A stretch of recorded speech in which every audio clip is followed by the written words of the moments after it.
Okay, hello guys. I'm very happy to be here. And actually, when the putsch in Moscow, when they said that the all independence movements will be finished, happened when I was 17. And my first thinking was that I will be not in the first and the second line to go to Siberia, but in the third line, because I just entered the Ukrainian Humanitarian Lyceum. So I am already stated that I want to, and I know Ukrainian language and history, and I want to learn more. So it means that I am Ukrainian nationalist, and for sure I will go to Siberia. And starting from this point that like our communists in the parliament, who were majority when they voted for the independence, the movement for independence was from the people who were in Siberia, who were arrested and who were back, and all dissidents. But the voting was from communists, because they also didn't want it to have the KGB regime.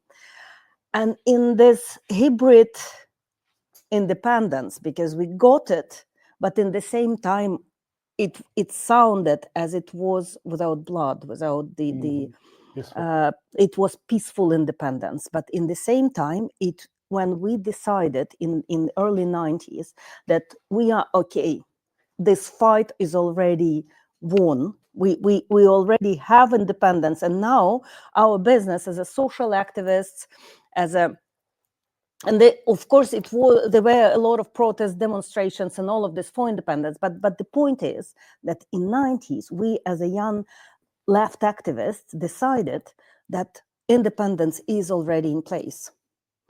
And now our business is to fight for the justice, for human rights, for students' rights, for youth rights, for LGBT rights, for all what we have in democratic world to fight for, and to fight with the post-communist set of mind, post-totalitarian set of mind, to develop the social systems, public health access, and all what we needed to do with the country after 70 or 80 years of totalitarianism.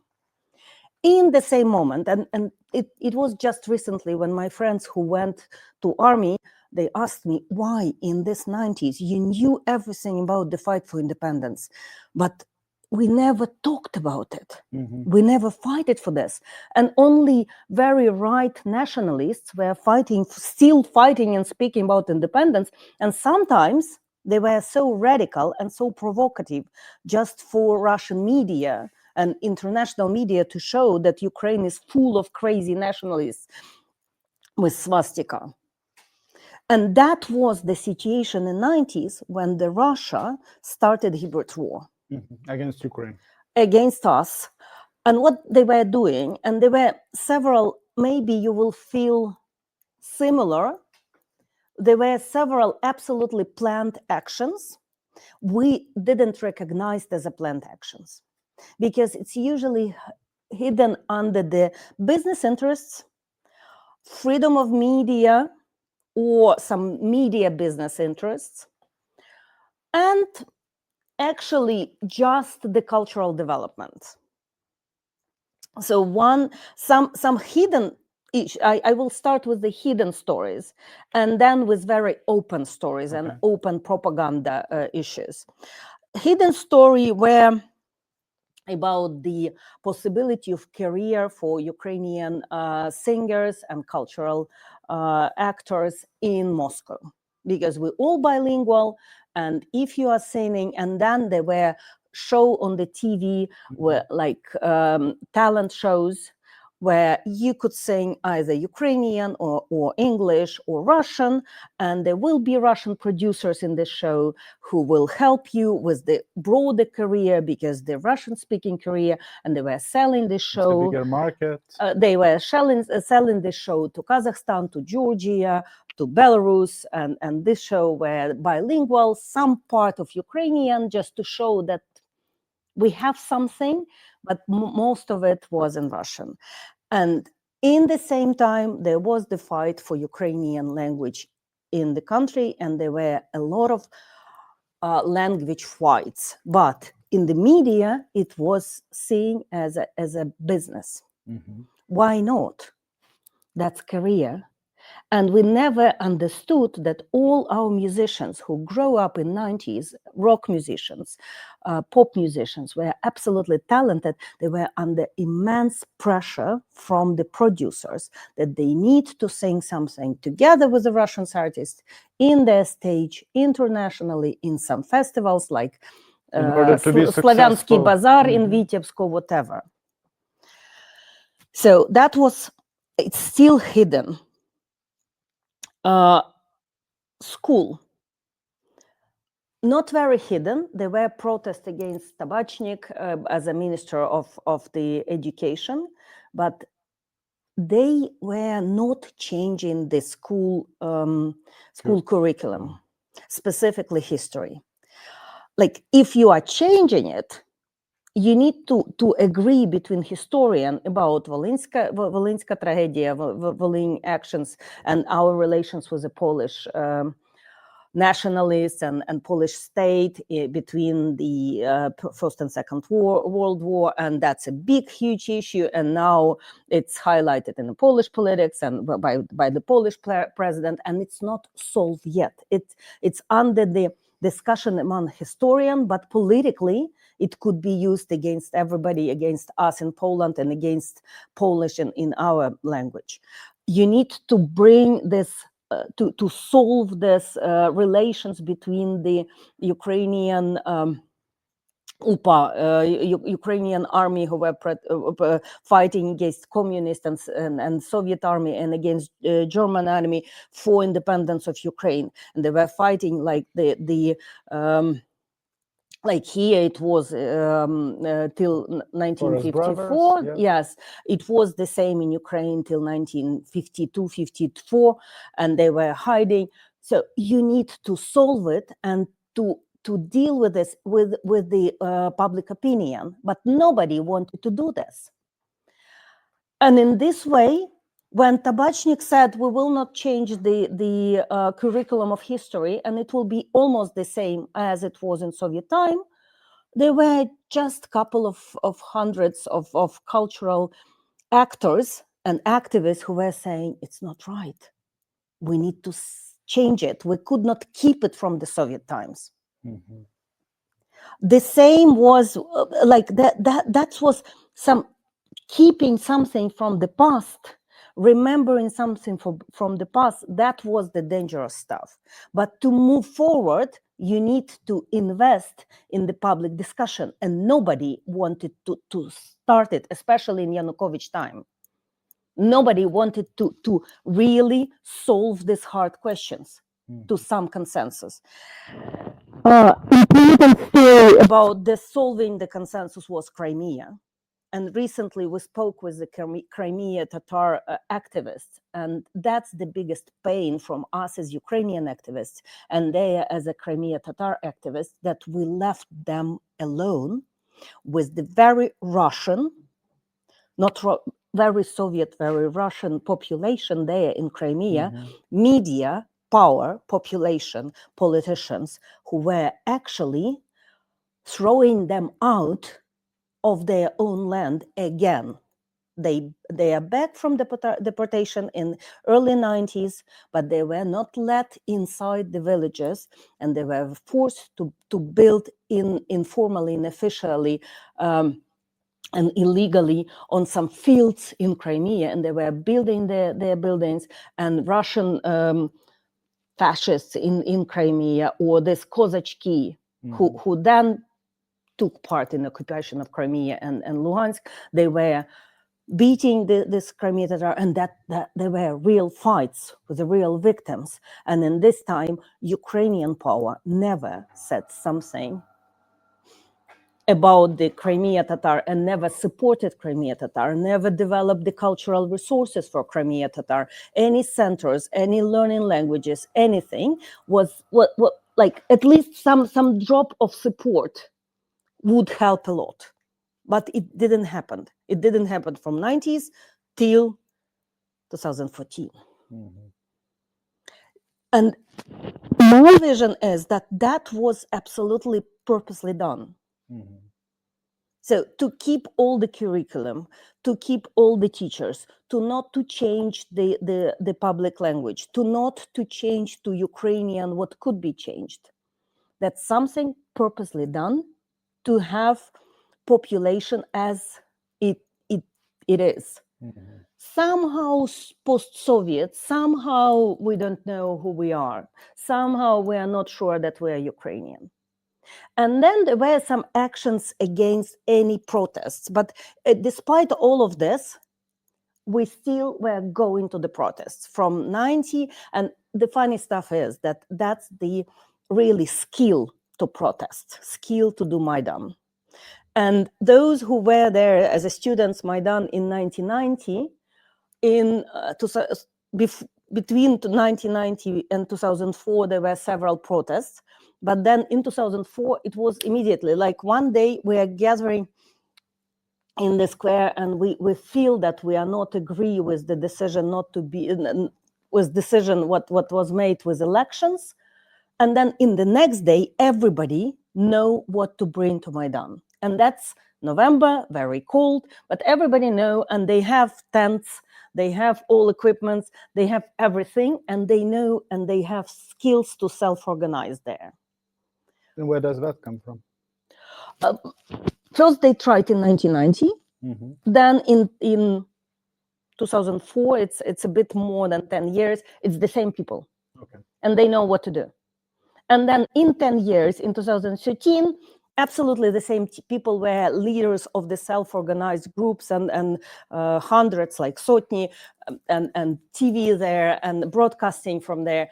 That's the same people. And when I was asking as a sociologist, we were asking, how do you learn what Maidan will need? They said, it comes naturally. It's cold. You need to have fireplaces.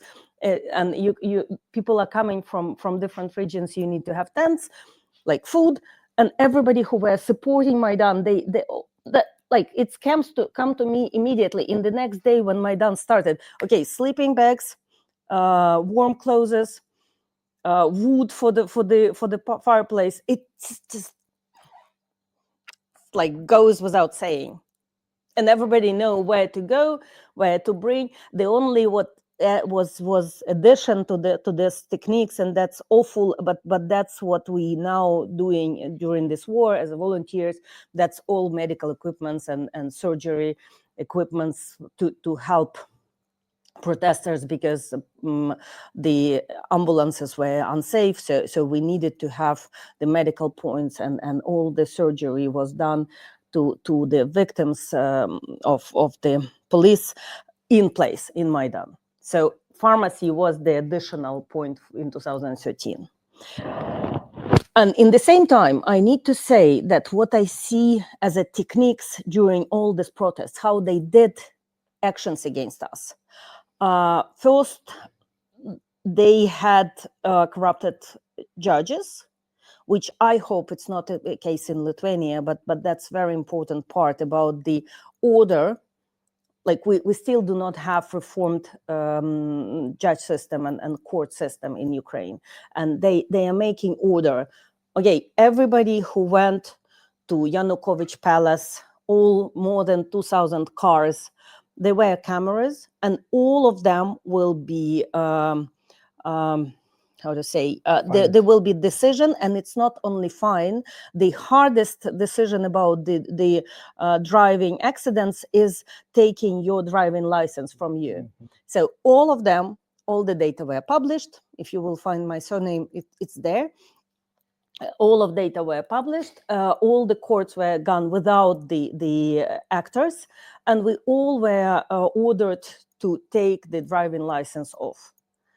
And there were also titushkas sent to our places where we are living with the addresses to fire our cars. That was very easy action against those who were organized to go by the cars as an Automaidan. And the judges were absolutely, they have in every court, they have specific judge who will do this. And it took us with the lawyers 2.5 years to oppose and to reverse these court cases, and not everybody did this.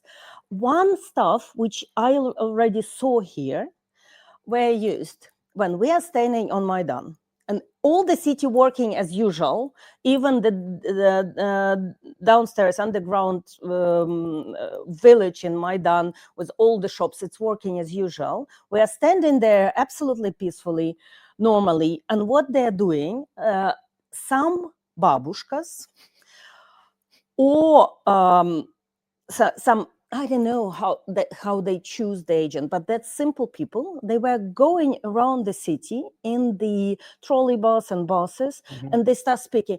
Oh, I know this Maidan people. My nephew received their money. Oh, I know this Maidan people. They're using drugs. I've seen somebody who were using drugs, and they were very loud.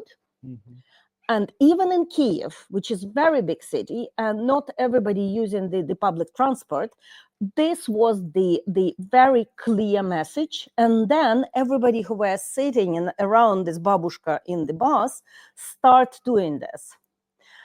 Sometimes it was provocation because they were seeing people from Maidan, smelling people with the fire from the fireplaces. Or with the signs, and it was done before in 2004 in Pomeranchevy Maidan. So you could see the person with the orange Badge. symbol badge or any, and then you are starting screaming, oh, this Maidan people, they're using drugs, they're against the power, and you all paid, how much they paid you. I know that you are going there for the money.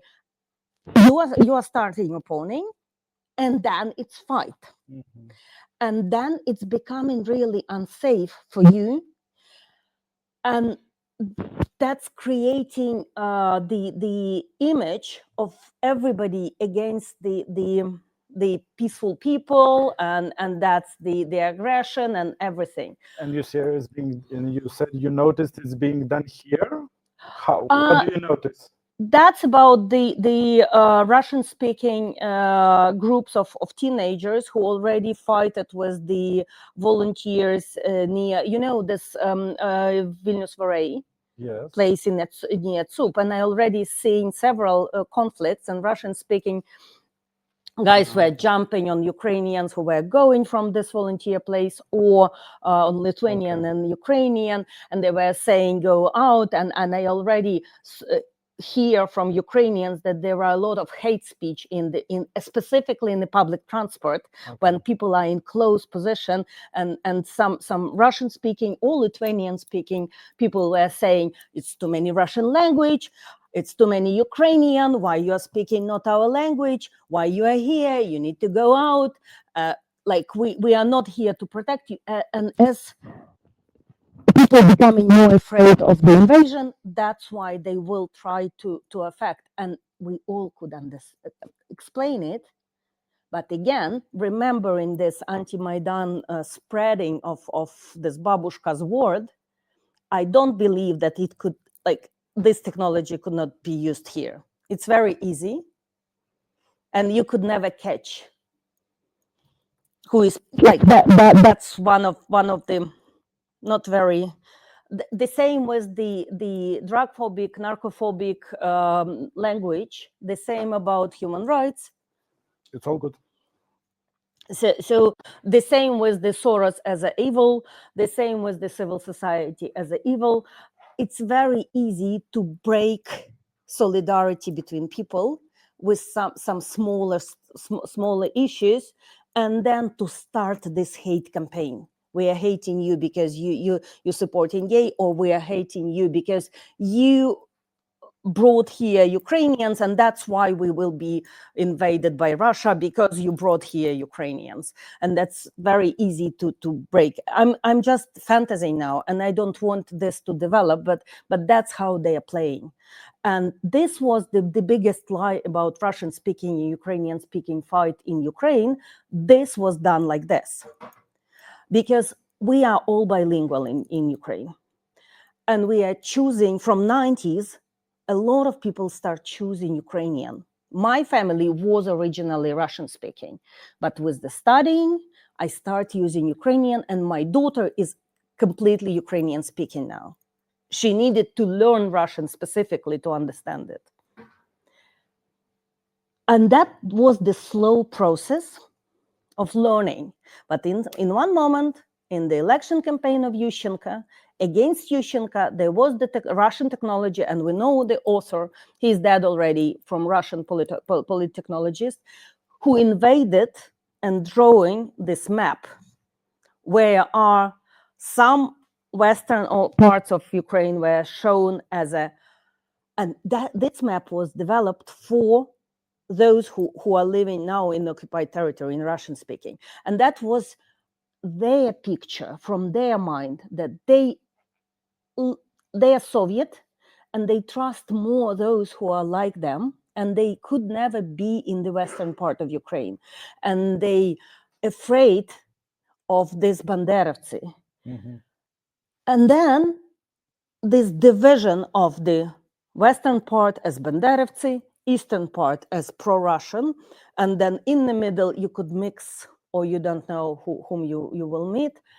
This was polittechnology, using the Ukrainian language and Russian language opposition, trying to make the Russian language as a second language in this oblast where it's used more, and then this fight is continuous. Okay. So that was absolutely technologically done. Specifically, they find one issue which really divide people. And in Georgia, right now, they found not the language issue, but one issue. Do you believe that your politicians will agree with Putin for him not to bomb our country? Okay. So our next speaker is from Georgia, so we will be most surely able to follow up. I was really impressed you outlining a little bit of a historical perspective from the beginning of the 90s, right? Of the mistakes that were not, or the things that were not accomplished when creating some fertile ground for some divisions in the society. But, because we are today in the solidarity of the cultural protests here in Lithuania, I was very much impressed about your remarks about how the Ukrainian cultural people, by bigger access to the Russian-speaking market, were used to some kind of a blur identities, right? But you reflected from the perspectives from the early 90s. Well, in Lithuania, we had this transition, and I think we managed to have our own separate cultural identity. But again, now, when we have some forces in the government that could not be described as very democratic, the first target they choose is the cultural sector. Why do you think they attack culture as such? And why is it important to hijack the cultural sector in order to be able to go under the foundations of democracy? Culture is always too complicated, too developed, and too liberal. Okay. And this means that the cultural people could not say rude words about LGBT, usually, and they bring tolerance. And in this way, it's very easy to build solidarity of simple people who don't need all of this not understandable contemporary stuff, which is very expensive. We don't need it. We just need our television, simple show. And that's what they did in Ukraine as well, when they are not supporting, for example, they are selling Dovzhenko Center just for businessmen, because they need this place for the buildings, for infrastructure, for businesses. They don't want to have archives. They don't want to promote Ukrainian culture. They don't want these contemporary movements because it's expensive. It's too complicated. And it's very easy among simple people to grow this. So you don't think hate. It's a coincidence? No. To grow this hate to too complicated stuff and too expensive. Like state is supporting, let's say, more museum or any specific exhibitions, and they are it's not our culture. Our culture is, I don't know, to drink, to sing simple songs, to have the very simple and very fulfilling church traditions, and that's all very, very supported by the old population, and the small population of the culture actors who want to bring contemporary moving, contemporary feeling, and to build Lithuania connected with the old European and global art. Okay. It could be too complicated. And they are trying to find this hole and build this hate between the actors in the society. That's my feeling. Okay.